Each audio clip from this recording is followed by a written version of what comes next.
Good afternoon. This is Charlotte Pierce, the producer of Ready Row USA, and we welcome everyone listening and watching to our live broadcast. I'm here with Shannon Borum, our assistant producer, the lovely Hello, Shannon Borum, hello. and Rachel Freedman of RowSource. Hi, And everyone. you might have noticed that we're all women.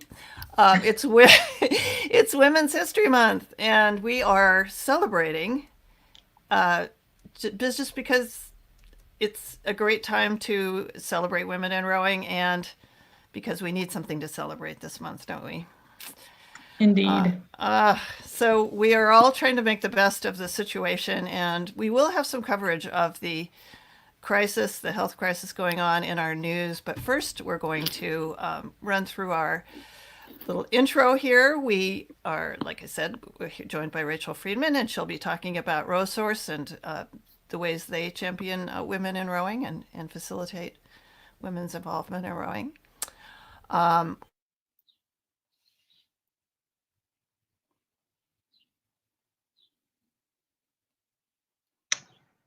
Uh-oh. Yeah, we got. I think there's some internet load, so we might have some interruptions. Rowing.chat, you can go there and subscribe or listen to any of our other rowing new podcasts. So we have a new one from Ireland. Ireland, and there's a new one about coxing. So please check those out, and it's going to be a really nice complement to what we already have in Rowing Chat. We have sponsors. We love them very much because they keep the lights on and the internet flowing. Hopefully, we won't have any more interruptions on that. But they are fabulous and they do some really good stuff. Shannon, what about Pregal? Pregal is awesome. We're very thankful for them. If you are looking for a camp in a wonderful location, Pregal's over in the Czech Republic. Don't know what the status is right now, but let's just assume everything will be great and grand again by summertime, because they have two camps during the summers. One's in July, and that is combined with also the Open Czech Masters Regatta. And there's a second camp later in the summer, and it coincides with the World Rowing Masters Regatta in Austria. So if you want to just have a really cool camp experience in a really beautiful location, which is actually in Brno, check out Pregal.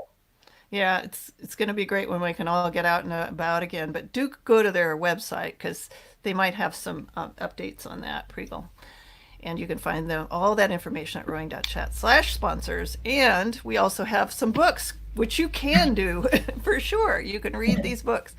Rowing Tales is a series produced, written, and or edited and curated by Rebecca Caro of Rowing Chat. And these are great, entertaining, poignant stories from around the rowing world, and many of you have contributed, including myself. I have one in the 2019 version.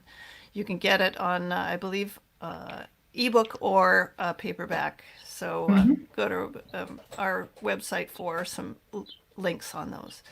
Yes, instant entertainment for the quarantine period. Yeah, it's just the best. I've been reading mine, and I just like when I don't want to think about anything else, I pick up Rowing Tales. What do we got for news, Shannon? Well, in case you were like Jared Leto and been on a 12-day retreat with no technology, you know that coronavirus is everywhere. Did you guys see that, by the way? I don't really know who Jared Leto is aside from somebody in Hollywood, but I don't apparently know. Who the heck is he?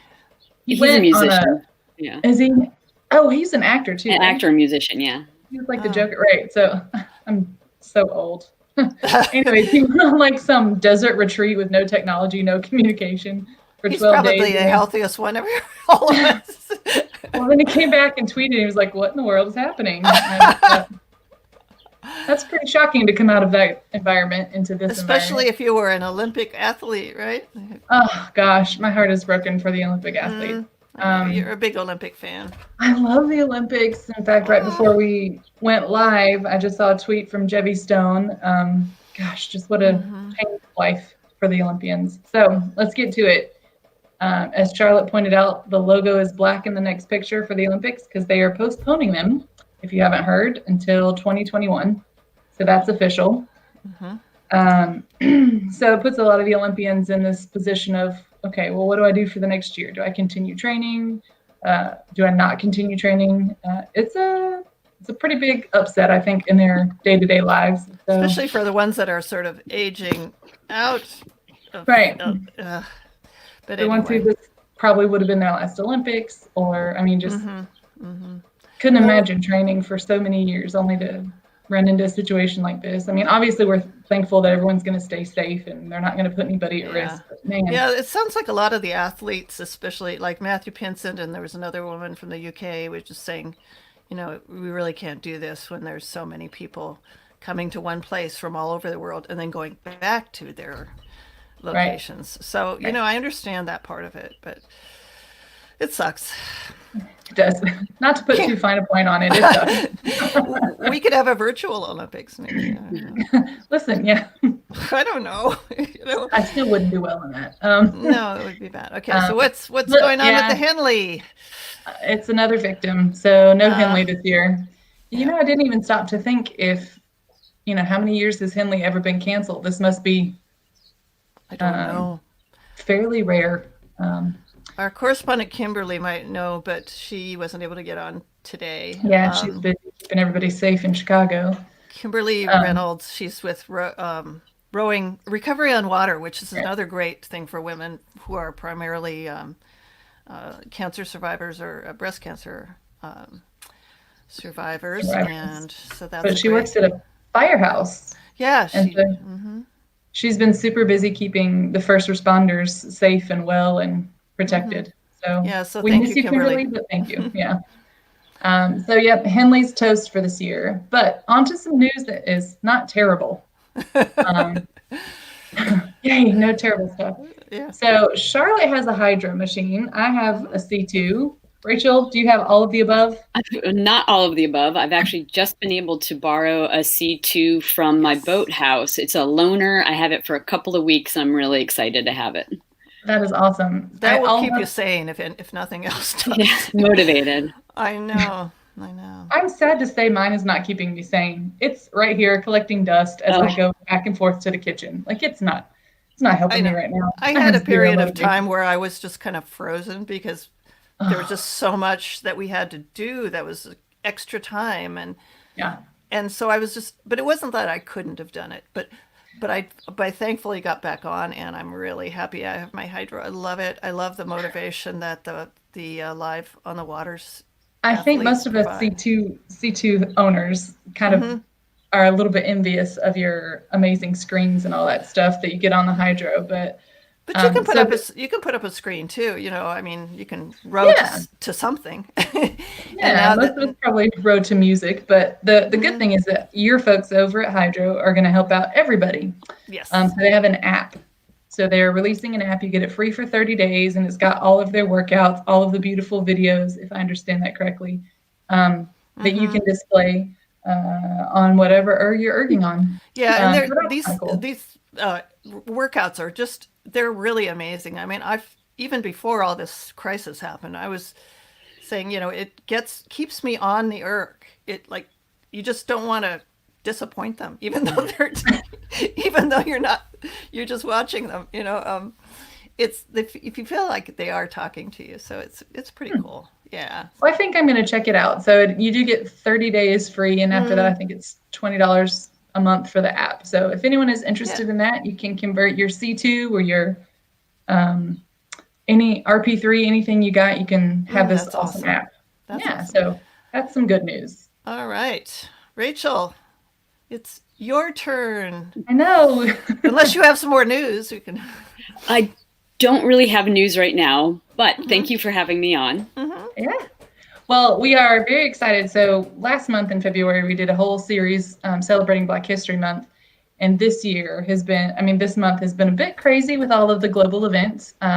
But we didn't want to let March go away without doing something to celebrate amazing women in rowing. So we're very glad that you're here today to talk to us because you've got a superb background in rowing and you're also doing some great stuff for our community. So we want to know all about you, Rachel. Oh my goodness. Where do I begin? The beginning. Oh, you really do want me to tell you? Okay, so well, I learned to row in 2001. I was at that point 23 years old, and so I came to the sport a little bit later than a lot of other folks that I know. But I totally fell in love with it, and I rowed with Masters Clubs teams for about 7 or 8 years. Unfortunately, sustained a pretty bad injury that kept me off the water for a season. And about a year after that injury, a friend of mine who was coaching for DC Strokes Rowing Club here in DC got in touch with me and said, "Hey, is there any chance you'd like to join the team?" And I did. And I joined actually as a coxswain, and I came in as a coxswain and was really adamant that I was just there in name only as a coxswain. I was definitely going to get back as a rower. Very long story short, I coxed for a few seasons and then moved into coaching, and I coached for about 5 years and absolutely loved it. And in the last couple of years have refocused on my business. So when I'm not on the water, I'm a graphic designer. I'm an independent graphic designer.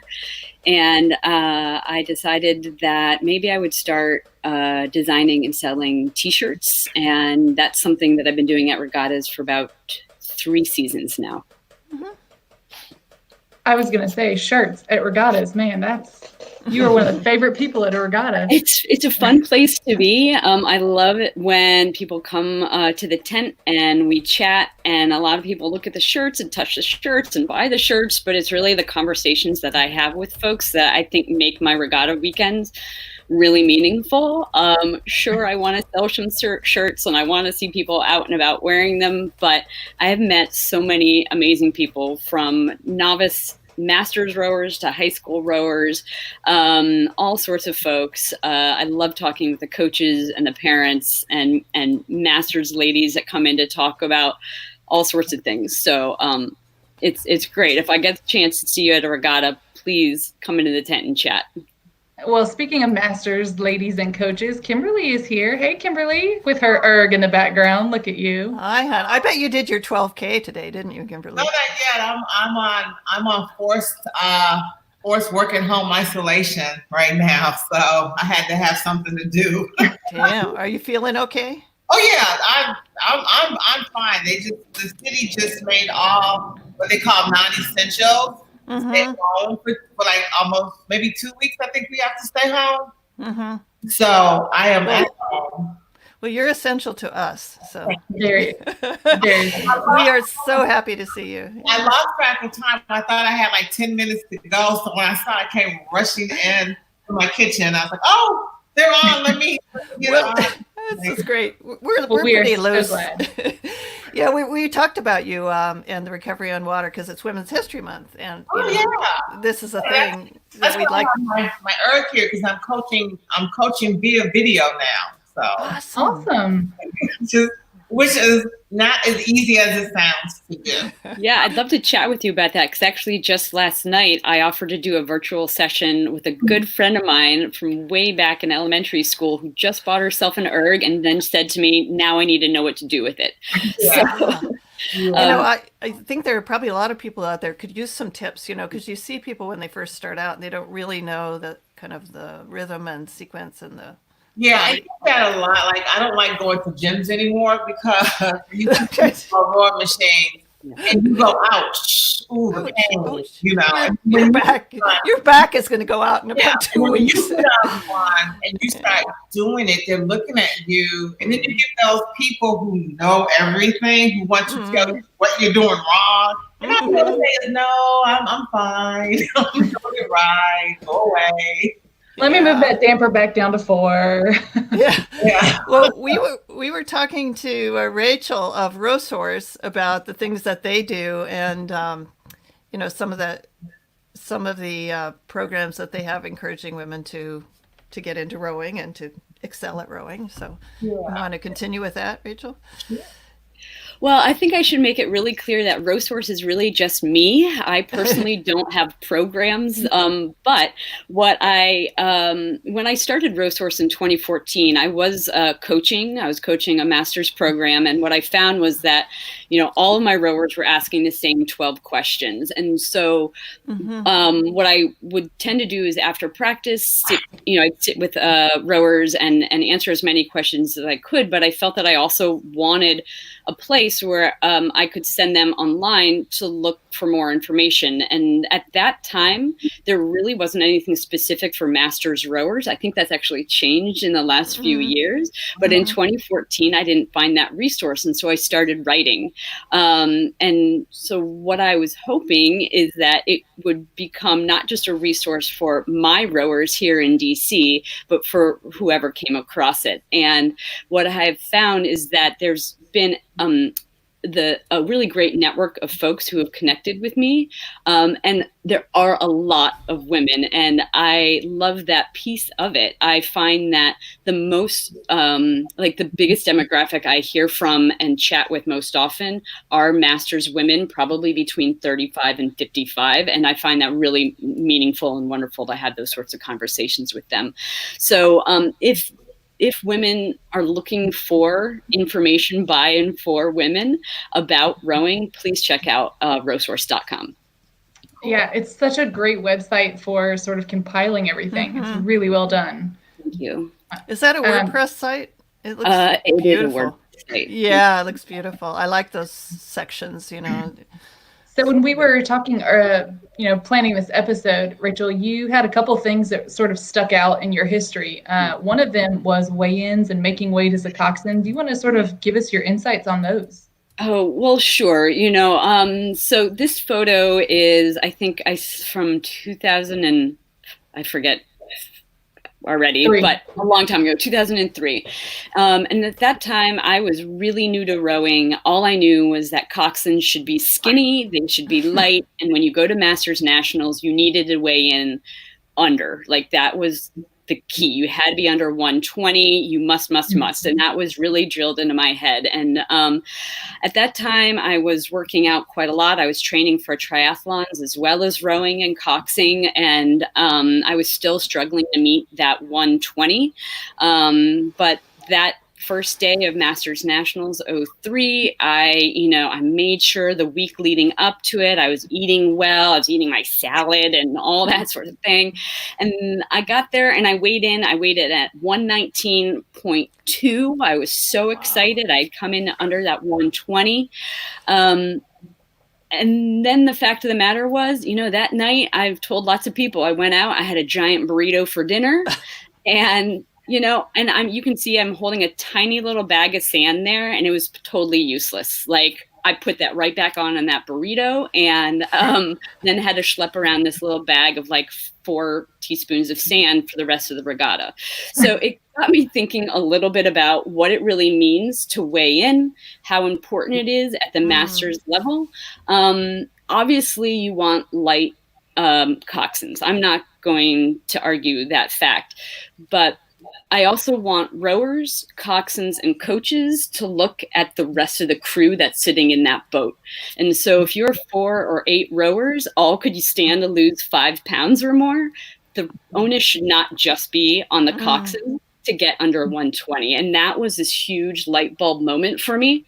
In this photo, that's the lightest I've ever been. I've never been that thin again. And I'm proud of it to this day. I have a lot more muscle, a lot stronger, and I will never weigh 120 again. And I'm okay with that. And I think my rowers, I hope, are also okay with that and understand my philosophy that it's on all of us to be fit and strong and, it's not just about the coxswain weighing that 120 or under. Yeah, for sure. And it applies to women as well. I mean, men as well as women, but women have had traditionally, I guess, more focus on the weight issues and things like that. Yeah, I mean, it's a big issue. I coach juniors.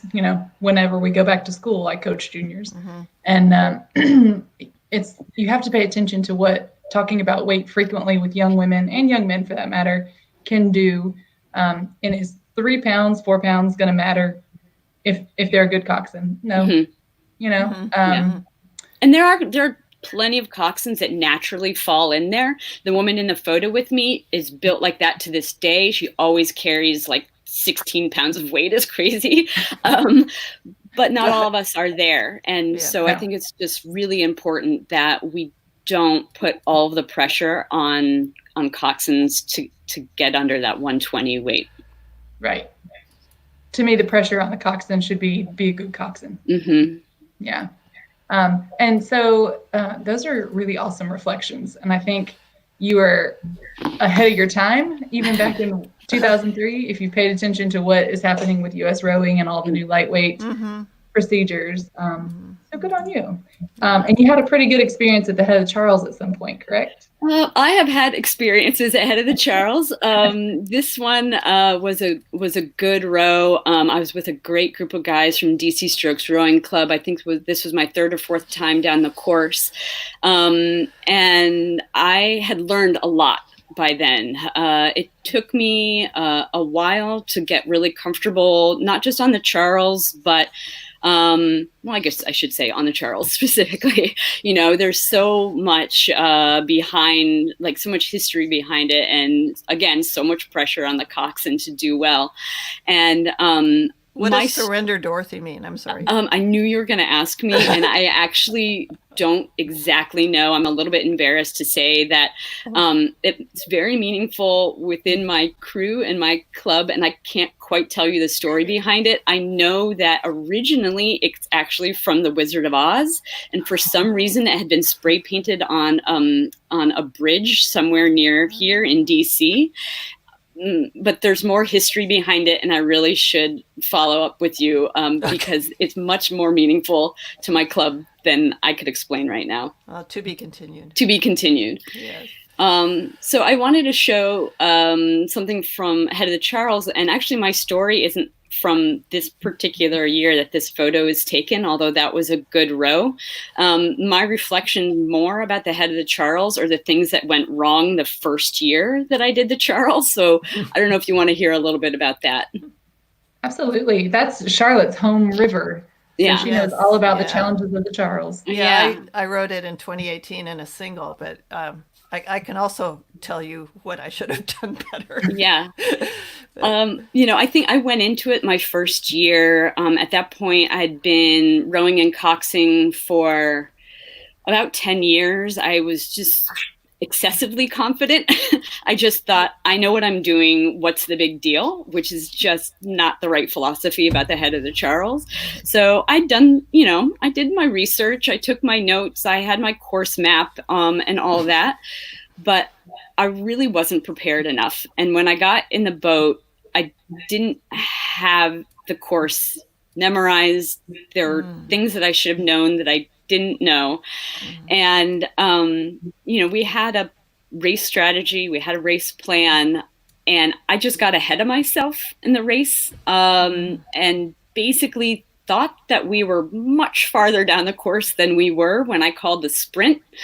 And it did not turn out well. As you might know, there are big yellow buoys a mile in, and another big yellow buoy, I believe, 2 miles in. And for the life of me, either I didn't see the first yellow buoy or I just got really excited. I thought, there's a yellow buoy. We have a mile to go. And I brought my crew up, and rating went up, power went up. Steering came along with it, all those good things. And then we hit another yellow buoy, and I said, oh, no. Oh, no. We have people on the boat did too. We have another mile to go. That was a huge learning moment for me. Just because you're confident doesn't mean you always know what you're doing. And so to this day, when I get the opportunity to cox that course, I probably study more than anybody I just never want anything like that to happen again. And so I spend a lot of time, what I should say is what that's taught me is to spend a lot of time reviewing my notes, taking new notes, looking at the course map, doing visualization of the course. I did that the last time I went down. I spent some time in the morning with my eyes closed, laying in the trailer, in the boat trailer, just thinking from start to finish, What am I doing? What am I calling? What do I want my rowers to be doing? What are the turns and all of that? And all of that studying and learning came from this really awful experience I had my first year. I hope that you've had better experiences Yes. since then. Yes, they've been much, much better. And I think the confidence I have on the course now is, is valid. It's valid. I've come into it with much more experience and information. And my confidence isn't cocky, which it probably was my first year. It's different. It's just being confident and assertive, but not cocky. Now, do those rowers from the first time down the Charles, do they still speak to you? They do speak to me. There's some good friends of mine, and yes, but it is something that comes up once in a while, and I just get embarrassed and have to hang my head about. You just take it. Yep, I feel you. Well, failure is a big factor in success. Yep. So there you So go. I was at a club in college at Georgia State, and I was the only person who was eligible to cox or to be in the boat for ad veils. So I was as heavy as the rowers, so they were not thrilled. And I remember I called the sprint way too late, and literally for a decade after that, once every year I would wake up in a cold sweat, like in the middle of that. So yeah, I know a little bit of probably what you're feeling. Yeah, it's terrible when you mess it up. Yeah. Well, we have about 5 minutes left, and we have a couple more slides if you're watching.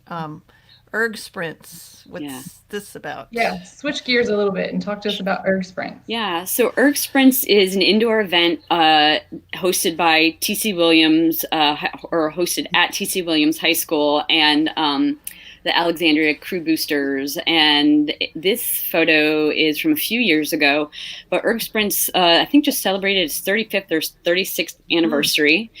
And a few years ago, I decided that I wanted to train for their half marathon, and I ended up doing it a couple of times.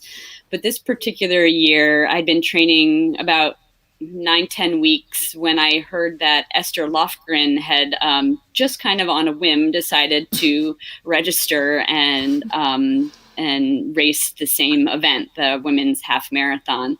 And she's in the foreground of that photo here, pulling an amazing split. And I was on an erg next to her, pulling a not so amazing split. And so that was a really interesting opportunity for me, that not only it wasn't just about that particular day and getting that half marathon done. I'd spent a lot of time thinking, even though I'd been involved in the sport for a very long time, that I either wasn't good enough, I didn't know enough, I wasn't kind of at the right level of, I don't know what, to be involved and rubbing shoulders with certain people, certainly not rubbing shoulders with Olympic athletes. And Erg Sprints draws all sorts of athletes, from juniors to Olympians. And that's what I love about it. Esther was not the only national team or Olympic rower there that year. But that particular event, I sat down, I think I was pulling like a 2:30 split, it was going to take me an hour 45 to finish this thing. It was super dry in the gym. I remember like teeth, lips sticking to my teeth. I was so dry and just not having a good go of it that day. And I look over and Esther's like basically finishing up, and she ended up pulling a world record time that day. And it was so cool to see, besides the fact that she got up and left her erg and I still had like 3 or 4K to go, but it was cool. She ended up chatting with me before and after the event, and we checked in with each other once or twice. And that was a big experience for me to learn that just because I've come up strictly through the masters ranks doesn't mean that you don't know what you're talking about. You can rub shoulders with and chit chat with anybody, and they don't always need to be held on a pedestal. And that was one of those opportunities for me to really recognize that we're all rowers. We all just want to talk shop. We do. Speaking of talking shop, If someone wants to find RowSource online, where do we need to send them, Rachel? Well, rowsource.com, super simple URL. Yep. And you're on Twitter as well, yes? I'm on Twitter, Facebook, and Instagram. Awesome.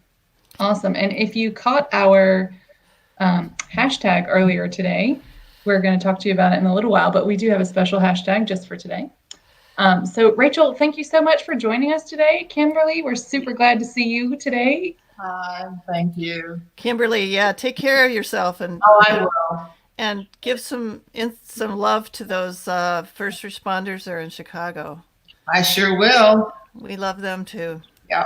For sure. Right. Charlotte, you ready to wrap up this episode? Yes, ma'am. We have. We really want to hear from rowing clubs. We'd like to have you drive some of our coverage, especially during this time when everybody's kind of like maybe on their computers a little bit more than in their boats. But so I'm going to check this week, and I'm depending on people who are listening to send in some club news. No club is too small or too large or too remote or too posh, or we love to see the universe out there. I do. I checked this morning too, and there was no update. So you guys get out there and send us news. I know we want to talk about your club. Absolutely. Sure. And we love our gadgets and gear. We also have a form for that. You'll find it in the show notes at rowing.chat, and look for the Ready Row USA logo, and you'll see the link to the form. So gadgets and gear, we're all, I think all of us probably love our gadgets. Do you love gadgets, Rachel? Some gadgets, yeah. Some gadgets, yeah. Okay. Yeah. I think I'm the least gadgety of the group. Really? I don't know. Maybe I'm not a good enough rower to, not to be obsessed with gadgets, but I love them. I don't want to be obsessed is the thing. I just want to yeah, don't tell me how slow I'm going, please. Just let me run. That's good too. Yeah, that's all good. For sure. And we do want to say thank you for our sponsors, for sure. Absolutely. Rowing.chat/sponsors is where you can find the deals and discounts that they offer.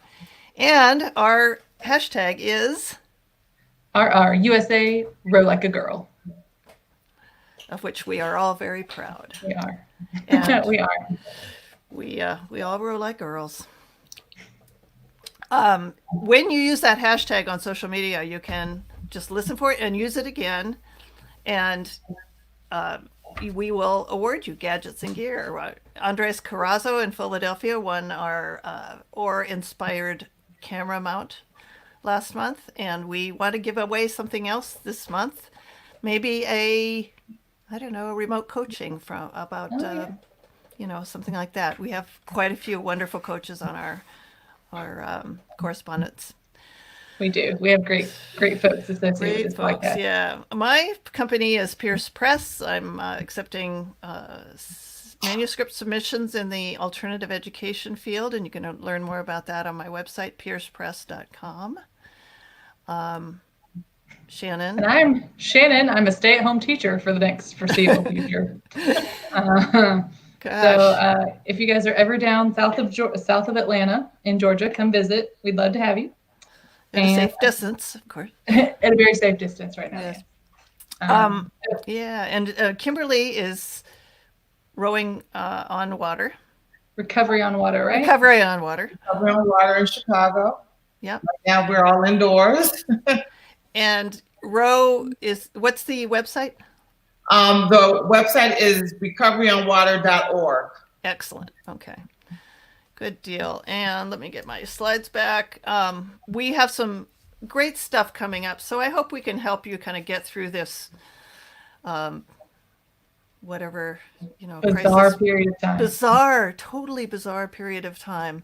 And just kind of, if you have a topic or an idea to help rowers and clubs get through this crisis, please contact us, and we'd like to have you on, and you can talk about it yourself, or you can send us some referrals to people who might be able to give some information for people and some inspiration. But we do have some Olympic news. We're going to be, covering the Olympics coming up.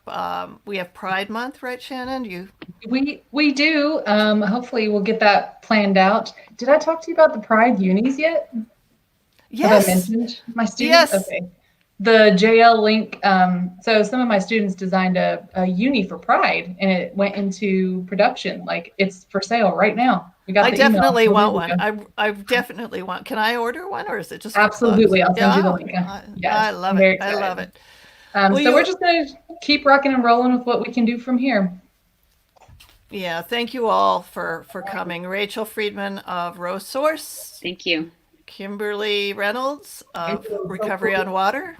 It was so cool to meet Rachel. I'm glad I got here on time. Somewhat. Sorry. And y'all are the best. Hang in there and keep in touch. We'd love to hear from our listeners and viewers. Absolutely. All right. Thanks. All right. Bye now. Take care, everybody.